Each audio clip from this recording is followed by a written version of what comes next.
And welcome everybody to the final yard here on the 5 Reasons Sports Network. I am Louis Sung. That is Chris Early. That is Eric Weideke. We are here with you guys now. We're going to do the quick post-game show. We will talk a little bit about the game, but first I just want to go ahead and make sure everybody is aware. Prayers up for Dolphins wide receiver Dawood Davis. Basically got twisted around while trying to make a catch in the fourth quarter. Looked like his neck got twisted real good. No, he was immobilized. He was not moving. And so ultimately it was decided that the game would be called early with over 8 minutes left to play.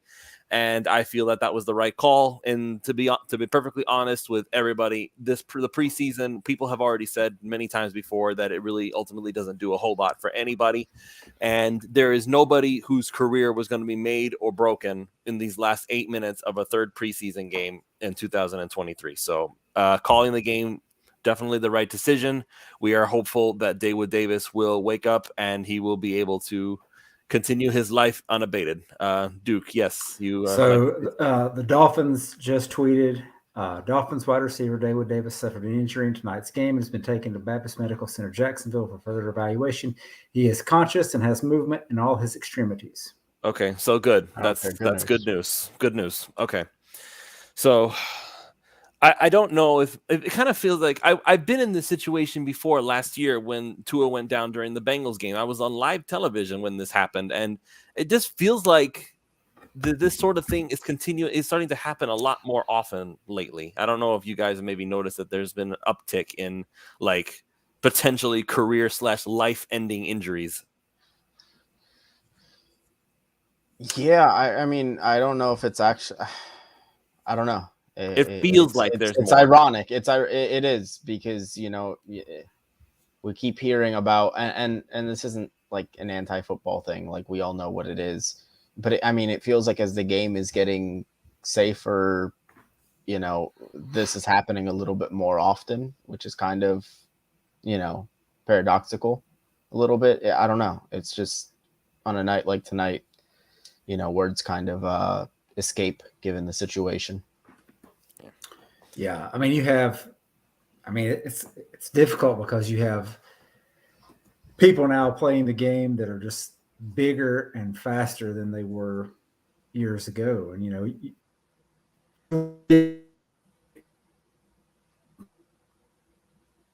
hits, but go back and look at some of the offensive linemen for the Dolphins from the 70s team. I mean, those guys were 260, 270. And look at the offensive lineman today. I mean, an offensive lineman is kind of light if he's just barely over 300. So, I mean, you've got these guys out here, that are 6'2", 6'3", 220, 230 pounds, running like, wide receiver speed, crashing into each other. I mean, these things are going to happen, and you can only make the game so safe with technology and things like that. So, I mean, it's a part of the game, and you hate to see it happen. I don't know that there's a correct answer how to fix it. Yeah. So good news. Thank you, Duke, for giving us the update about Dawood Davis. So hopefully everything will work out for him. But as for the rest of the game, since this is the final preseason game, this was, for lack of a better term, in spite of what I said earlier, this was the last audition for a lot of players on this team. So I wanted to see if Eric, Duke, if either of you guys, if anybody stood out to you, like maybe somebody who was on the roster bubble that you feel like deserves a spot after what you saw tonight. I mean, you can go ahead, Duke, if you want. Okay. Well, I'm going to start with the obvious guy, and that's Chris Brooks. All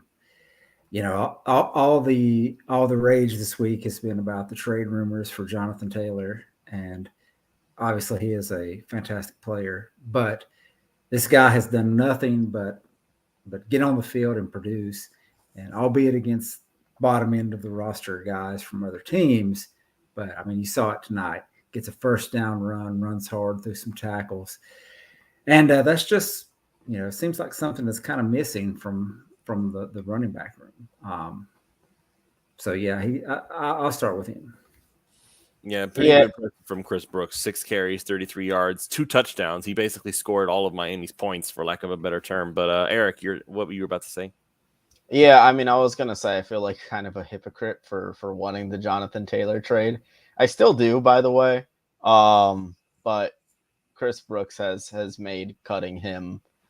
It's going to be a decision that is not easy. Ultimately, I think that they will try to sneak him onto the practice squad. I don't know if he'll get there. But he's looked legit every time he's gotten opportunities in this preseason so far. And like Duke says, he kind of brings an aspect that this team doesn't necessarily have. Jeff Wilson is kind of a little bit of that power guy, but you don't know about his availability as much, especially down the stretch last year. He was kind of injured off and on.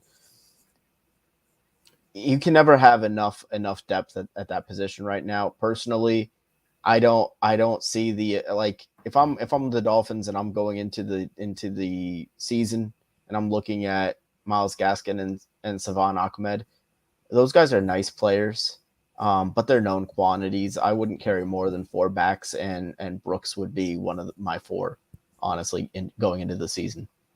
Do you include Alec Ingold in that list, or is he like in his own world as a fullback? I would have him on his own. It would be Wilson, Mostert, A-Chain, and Brooks pending any kind of Jonathan Taylor move for me. So you don't let Savon Ahmed. I mean, Savon Ahmed put together another heck of a show today. Like you talk about Chris Brooks, Savon Ahmed's been the one doing all the flashy moves. 4 carries, 43 yards, another big run today. Absolutely. The thing with Brooks is it's really just a numbers game in terms of age and how much tread on the tires guys have. I mean, Savon Ahmed doesn't have a whole lot of tread, though. He doesn't. But at the same time, he's in year 3 now, right? This is going to be his 3rd year. It's with Ahmed. It's just if I find a guy that can give me the same or relatively similar production, and Brooks I think can do that, and he's a couple years younger at a position where time is kind of limited. Like running back, guys are only in the league 4 or 5 years at that position. I would take Brooks, take the younger guy if all things are equal. I mean, I feel like there are a lot of teams out there who have their own young running back who is being impressive. I feel like we always do this game where we overestimate just how much other teams value our own guys. And so I feel like Chris Brooks is probably going to get stashed onto the practice squad. And if we really need the extra push, then I guess you can elevate him. The other thing, though, is that I wanted to point out is that I have to rewatch. I always have to rewatch when it comes to offensive line, because when you're watching the game live, you can't help but ball watch. You just can't. You're going to watch where the ball's going, who's got the ball, what's going to happen. Are you scoring points? That's what you're going to watch live. When you're going to do analysis, that's when you can go back and like actually watch what you're looking for, because you already know what the game's going to do, so that you can focus on what you're looking at. But with that said, it seemed to me that there wasn't a whole lot of push a lot of the time on the offensive line. It looked like that mostly it was just one big hole that opened up and the running back took it, which I'm glad they have that vision, but it wasn't like a consistent thing with this Dolphins offensive line, especially not once all the backups came in. So I feel like if at this point, if you're going to count on your starting 5, then it's that, and that again, that is assuming it's going to be Teron Armstead, who again, Brandon Lagori actually pointed out that he spoke to him earlier today. Armstead was not particularly forthcoming with information, but he did indicate that he will be ready for week 1. So that's good news. But even if he wasn't, Kendall Lamb seems to be doing a good job, so I'll give him that. Isaiah Wynn, nothing that is going to make me rip my hair out. Connor Williams is starting to worry me a little bit. It's starting to feel like he's got a little bit of the Matt Skura yips problem. Like he can't keep snapping the ball 30 feet into the air. That's not cool. As far as Robert Hunt, he was actually the one who opened the hole for Ahmed that one time, and then Austin Jackson. I don't think he had a bad game, which is exactly what I was asking for. Just don't have a bad game, and I will be content with that situation.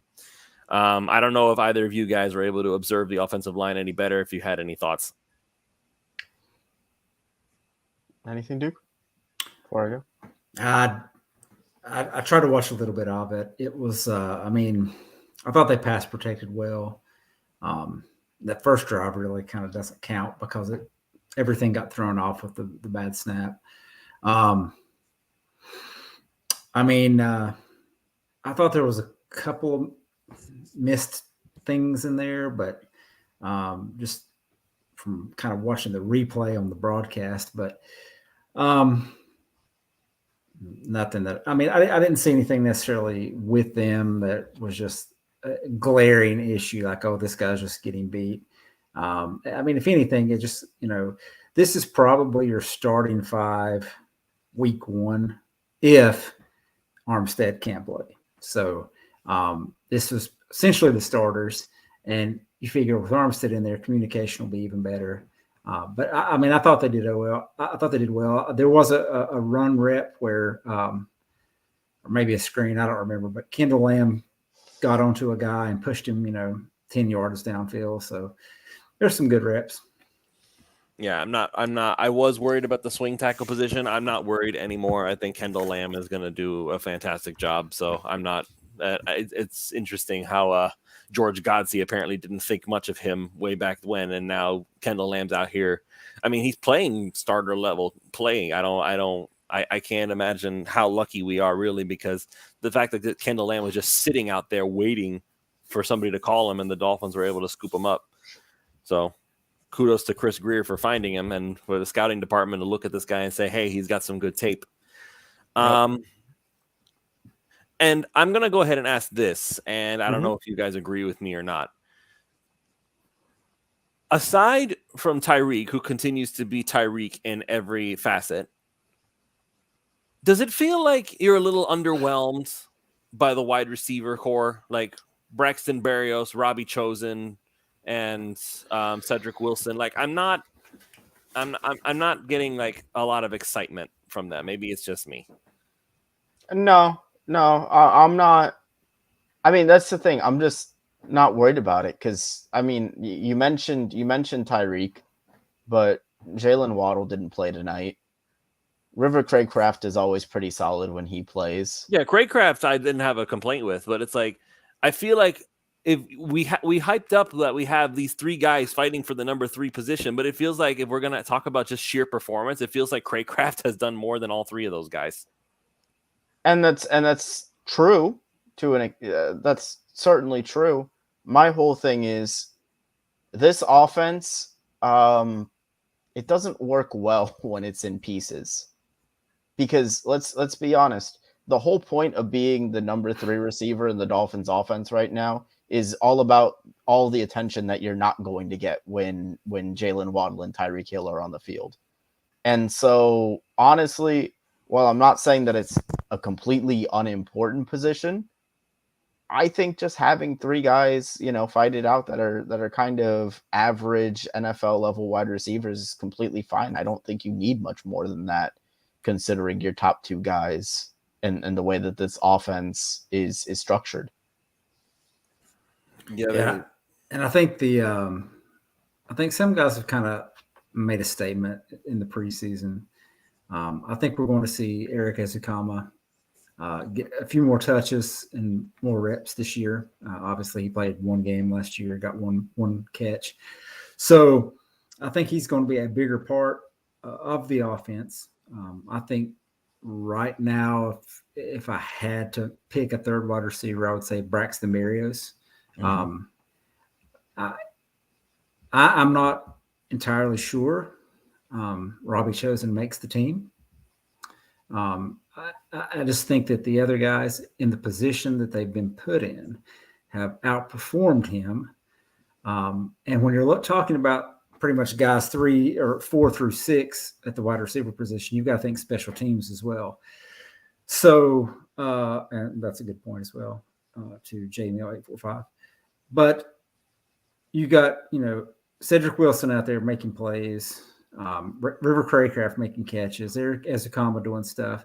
Just haven't seen Robbie Chosen do much. Now, I know the first game he sat out. Second game was very limited usage, and this game didn't see a lot from him.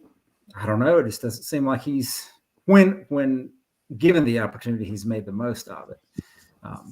And the issue there is, well, that's fine if he's wide receiver 6, but you've also got Cedric Wilson in his contract that you can't just dump this guy. So if it comes down, I would say Ezukama and Barrios was never going to be off the roster. But if you're talking about the kind of fringe guys making the roster, Ezukama and River Craycraft have made a better case for themselves than Robbie Chosen.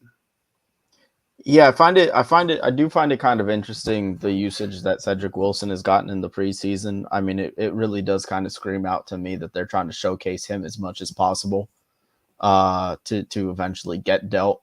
And maybe they'll have some luck with that between now and Tuesday, because I do think that they'll be looking for takers. I think they've been looking for takers for Cedric Wilson for quite some time now. And you know, to his credit, he looked all right. He looked like a guy that could still, you know, contribute to an NFL roster in some kind of capacity. So, you know, I don't think Robbie Chosen is going to make the team anymore. My whole thing is, I know the upside that he presents, but when you look at a guy like River Craycraft, who is very familiar with this offense, just knows where to be, knows how to run this offense, it just seems like a guy to me that just makes more sense on this roster rather than a guy that, you know, kind of a lottery ticket that you're scratching off and hoping that you hit on. Is it just me, or because I felt like last season we were looking at both Trent Sherfield and River Craycraft, both from San Francisco, both had knowledge of the offense, and the entire way it just kind of felt like it could have gone either way with them. It was almost like they were 1A and 1B. And when Trent Sherfield walked and went to Buffalo, it doesn't even feel like we've missed a beat with River Craycraft. So it's almost like Sherfield never left in that sense. So I guess in that case, it's hard to argue that, because if you had Trent Sherfield last year as your wide receiver 3 and he was effective, we can't deny that he was effective. Honestly, I feel like if I'm the Dolphins, it almost feels disrespectful not to consider River Craycraft as a legitimate part of that discussion, wide receiver 3, because he's done everything you have asked of him. What more can you want from him? I mean, I think he's going to I think he'll make the team at this point, and I think he's earned playing time. It'll, you know, I haven't watched any the all 22 or anything, but it'll really depend on special teams tape. That's if you're those back of the 53 roster wide receivers, that's how you make the team and how you get active on game days. So I think Barrios, just from a standpoint of how they're going to use him as an underneath option, getting the ball out quick, I think he's going to start as wide receiver 3. I think Ezukama is going to make an impact blocking. If you've watched him this preseason, he's been doing very well in the blocking aspect of it, and that's what helped get Trent Sherfield on the field last year, was his ability to block. So I think that's what it'll kind of boil down to. But I mean, right now, if you went into week 1 and your top 3 wide receivers are Barrios, Waddle, and Hill, I think you'll be all right. And not for nothing on the River Craycraft thing. I mean, your entire question at the beginning of this about, you know, the number 3 receiver being kind of, you know, that competition being a little underwhelming. It kind of underscores how far the Dolphins have come at wide receiver, because if we had a player like River Craycraft 3 or 4 years ago when Devontae Parker was wide receiver 1, I mean, we would be over the moon ecstatic. We would be making him the number 2 receiver kind of in a heartbeat. And it's not to say that the wide receiver room at the time was any good, but it does show that there's been some growth, particularly at that position, over the last 3 or 4 years, that we're even asking about the wide receiver 3 spot being underwhelming. Yeah. We'll finish up soon, but I want to go ahead and touch on the defense a little bit, because the defense was a concern. 31 points for the Jacksonville Jaguars. They basically ran right all over us. Jacksonville ended up ultimately rushing for, just trying to do some rough estimates here as far as numbers, 40, 130 80, yards. No more than that, 40, 80, 110. 130, 140 something yards, maybe more because I rounded up a little bit, but still. I've got ESPN pulled up here. Jacksonville had 26 carries for 130 yards, 3 touchdowns. Exactly. Okay, so yeah, if there's one thing that we have learned here, and I feel like again this underscores the whole don't spend a ton of assets to go get Jonathan Taylor. This is just my opinion, and I've been consistent with this. The Dolphins need to give Christian Wilkins a contract. They need to pay him. And it feels like every single run that the Jaguars ran on us, it felt like he was making more and more money every time. Christian Wilkins, I've said it over and over again, I will repeat myself, is that he is the anchor. He is the heart and soul of this defense. If Christian Wilkins is not out there, everybody's job gets 3 times harder. He makes things so much easier for everybody else. And that also goes for Zach Sealer, by the way, who I feel like as Dolphins fans, we have already like resigned ourselves to the reality that this is Zach Sealer's last season in Miami. But those two combined are basically Miami's entire run defense. And when they're not out there, you can tell the difference. That is a big problem. And I know I may have stated this on other shows, and I'm sure it's been stated by others on the shows as well, is that I don't think the depth defensively on the defensive line is where it needs to be. Outside of Raekwon Davis, I don't think we had a defensive tackle that will make the 53-man roster on the field tonight. Not on the field, but I think just to not to undercut you, but Deshaun Hand was playing well before he ended up injuring himself. So I think so the guys that were out there on the field tonight, and I think fans need to remember that, is if this is not indicative of what Miami's defense will look like with the primary players. Now, if everybody gets hurt, I mean, you're just kind of screwed anyway. So let's not put that as a scenario, because, I mean, what do you expect? Nobody has elite depth across every position. But the guys that were out there playing, I mean, the starters were Brandon Peely and Raekwon Davis. And at some point on Jacksonville, I believe it was their second drive, maybe it was the first drive, you saw Josiah Bronson and Brandon Peely on the field. Yep. I mean, those are practice squad caliber players right now. Brandon Peely has flashed some, but you saw tonight, this is Jacksonville starting offensive line. Team is probably going to win their division.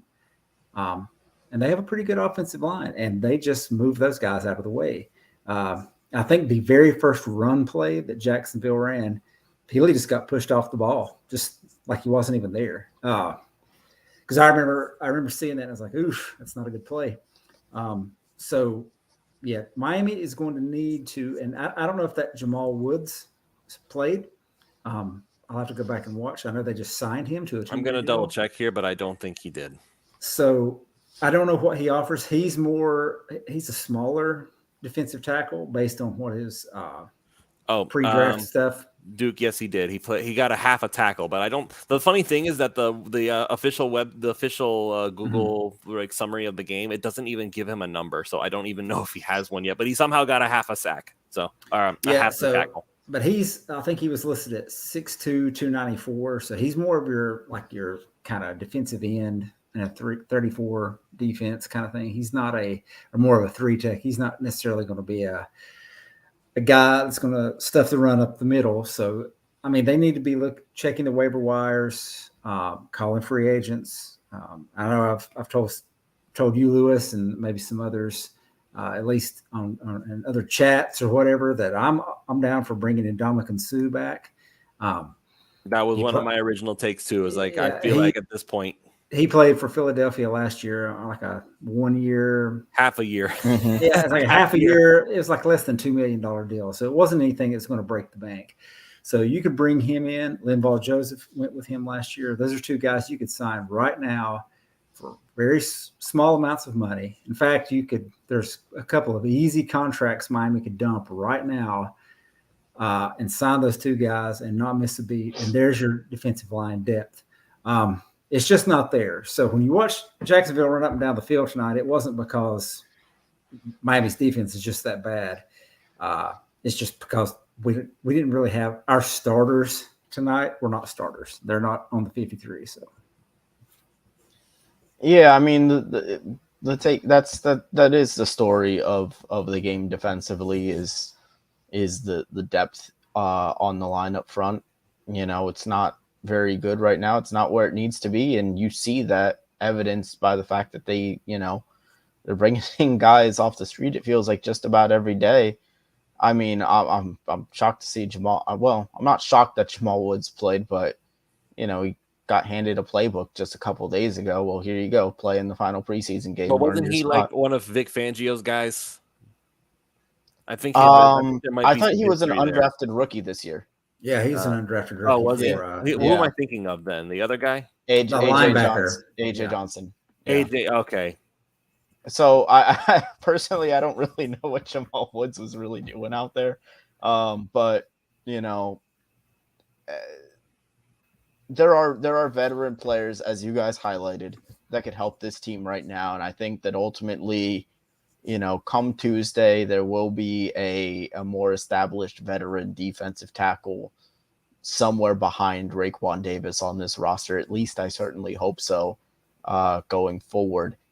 But the depth isn't what it needs to be. But at the same time, Wilkins and Sealer both didn't play.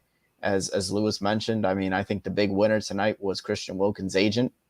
He must have been doing backflips watching this one early on, because the run, as Lewis mentioned, the run defense just is not pretty when he's not in there. Yeah, I feel like at this point, if there's any discussion about whether or not Christian Wilkins deserves his big contract, which it's kind of baffling to me. Like, I even said during my shows that maybe they were trying to get Christian Wilkins to play balls. Like, listen, we'll pay you next year. Just stick with us one more time so that we can try to push for a Super Bowl. But I can't blame Christian Wilkins for wanting to get paid. And I feel like he deserves it. If he wants to get paid, the Dolphins will be smart to pay him. This is exactly the kind of situation that I was looking at and saying, you know what? This is one of our core players. We cannot afford to lose him. If you let Christian Wilkins walk next season, who are you replacing him with? There's nobody out there right now, zero, that you can say, okay, we'll just go ahead and we'll draft this guy or we'll sign this free agent and that'll fill the hole left by Christian. Well, Christian Wilkins is a Pro Bowl caliber defensive tackle. The fact that he's never been voted in, I don't think he got voted in last season, right? No, he was not. Like, he was snubbed big time. So in spite of the fact that nobody seems to care about Christian Wilkins because he doesn't get sacks, God forbid he doesn't get sacks. Oh my God, I'm so sick of hearing. He trolls Josh Allen though. He trolls Josh Allen. He trolls Alvin Kamara, and he's a lot of fun on the field, off the field. He's an elite player when he's out there. No, he doesn't get sacks, but doggone it, he lets everybody else get sacks. So I don't know what discussion is left to be had. Pay the man. Pay him. Whatever he wants, pay him. I think it's going to happen. It's going to happen sooner rather than later. I don't think tonight's game necessarily impacted those discussions. Although his agent could probably make a case to earn a few more dollars. I think they know what he's worth and what he's going to bring to the team. I think they learned that in training camp. The first, 2 weeks he went out there, was just about everybody that was there at campus saying this guy's unstoppable, he's unblockable. And then he's like, oh, I'm going to sit out now. He's like, I've made my case. So he's going to get his. I know a lot of fans are talking about, should we trade Wilkins for Jonathan Taylor? What? Who's saying that? I've seen it. So who's saying that so I can smack them upside the head? Well, I think most people are talking about that as basically a player for player swap in terms of caliber. And as Alf covered on Pulse Tuesday night, it's possible to have the cake and eat it too for next year and sign everybody. So, and I think I said it in the chat that I think before they make the deal on a trade, I think they need to sign Wilkins first, get that money kind of out of the way. So I think it'll happen probably when they get back to town. I don't know. That's just my hunch. I don't have any sources, but yeah, they're keeping him. There's no way. They better not. That's all I can say. No, they're not. I mean, an extension saves them money at least this year, so it just makes too much sense. I mean, not necessarily. Depends on how they structure it. True. But it could very easily save them money this year. I'll say it that way. I mean, you don't make your team weaker, right? Especially if you're in a situation like Miami where you're trying to win now and you've got a team that can win now. You're a team that people are predicting can get deep in the playoffs. And you don't do that without Wilkins. So you're not getting rid of him, and you don't just go out and replace him. I don't care how you feel about the defensive tackle position. He's too good of a player and too integral to the defense to let walk. So I'm just if it happens, I will be completely if they let him go either now or next year, I will be completely and utterly shocked. All right, we'll finish up with this. The secondary, Noah Igbenogany showed some bad habits again today. Like, he's always in a good position to make a play. He just doesn't. Well, I'll give him the benefit of the doubt on that one play. It looked like it was out of bounds. And Calvin Ridley's a ridiculous receiver. So, I mean, he made a great play. Now, Noah could have got his head turned around a little quicker and made a play. Which is something that he never seems to do, though. That's the thing. He's like, that's a bad habit. He doesn't turn around for the ball. But overall for the secondary, I mean, they played a lot of soft zone tonight. And I think this was just we're just playing a basic defense because we're not out here trying to win this game. We're not going to show our hand. We're just going to play what we can play, rally up and tackle, and don't get hurt. That was basically the story of the defense. Because it looked like Jacksonville had anything and everything they wanted underneath all night long. And that was clearly by design of how they wanted to play. It just, I mean, my thoughts on the secondary are all of that, and then just burn the tape of Cam Smith getting burned. Just burn that play, forget it happened, and just move on for the season as far as he's concerned. All right. So one question that we might could go over is there are some players tonight that I think that maybe hurt themselves more than players that helped themselves. I know Skylar Thompson is one. He had a chance to go out tonight and kind of make a case to be quarterback 2 and did not. Same thing for Chosen. I thought the running backs did well. But, I think the chances that Liam Eichenberg had to make a case for the starting spot at left guard are gone now. Yeah, that was gone for a long time, though. Yep. Like, as far as I was concerned, Eichenberg, I honestly, I would not even let Eichenberg get on the roster. I would, if anything, I'd squad him and say, you're on the squad, get good, scrub, and then let somebody else come in. And so one other thing to mention, I think Joe Shad tweeted that Elijah Campbell left the stadium on crutches. So he was battling for the fourth, possibly third safety spot. So that's a key injury if so. And he's a good special teamer as well. So, we already kind of expected that Verone McKinley would make the roster somehow. And I know Trill Williams is still hovering around somewhere. Mm-hmm. So, I mean, not that I want to just dismiss the fact that a guy got hurt, but I'm not really as concerned about injuries on the secondary yet. Keyword there being yet. Like, there's always time for something to go horribly wrong. We've already seen that since last year. But I feel like just transitioning over to Trill Williams and Verone McKinley, I don't think that we have to worry too much about the safety position. Yep. So I mean, and as far as the secondary goes, I think that they've got Bryce Callahan in their back pocket just in case anything else kind of goes wrong there. Which I believe is another Fangio guy. He is another Fangio guy. So if Vic Fangio wants somebody, I'd say just go ahead and get him. Speaking of Fangio guys, Akeem Hicks is still floating around out there somewhere. Just a thought for new. Yeah, he'd be another solid option. He and Sue and Joseph have all had experience with Fangio. Sue and Joseph, obviously, last year with the Eagles, and Akeem Hicks with the Bears. So, Any or all three would be helpful. Yep. All right, let's go ahead and call it here. Any final thoughts before we shut this down until the regular season starts? Okay, I'll take that as a no.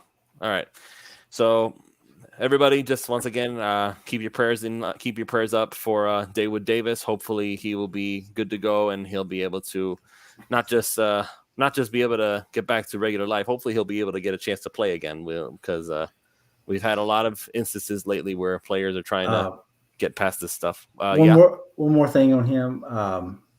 They're interviewing Tyreek Hill, and he said Davis was shaking his head and speaking with trainers as he was carted off. Hill said that really put the team at ease. So okay, so he was talking. He wasn't completely unconscious. Okay, so good. That's good. some good news all the way around. All right, very good. All right, so that's a relief. Just got to go ahead and mention this real quick, just because it's something that we got to make sure that we got to do. As always, the show is brought to you by You Brake Wheel Fix. Reach out to them at 305-748-0112 if you want to get your wheels fixed up. And PrizePicks.com is also there. Promo code 5, FIVE. They'll match up to $100 on your initial deposit. And yeah, that's about it. I don't want to make too big of a deal out of it. We got to make sure that we plug our sponsors, but just I don't feel like it's too much to get all hyped up about it. So David Davis, prayers up. We will go ahead and we'll call it here. So good night, everybody. I guess.